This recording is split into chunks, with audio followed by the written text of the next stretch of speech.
نتجوز. والنهارده انا بزود لك على موضوع الجواز حاجه تاني. نتجوز ونهرب، انا وانت نروح اي حته وزي ما الدنيا تاخدنا نمشي معاها. تغريد، ربنا بس وحده هو اللي يعلم انت بالنسبه لي ايه.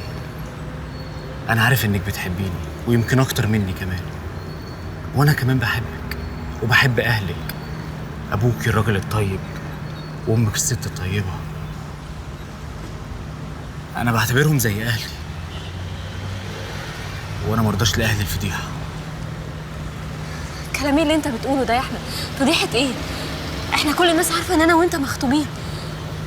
امال انت كنت بتخش علينا دخلة القريب باعتبار ايه؟ البيت اللي انا دخلته دخلة القريب ده لازم احافظ على سمعته.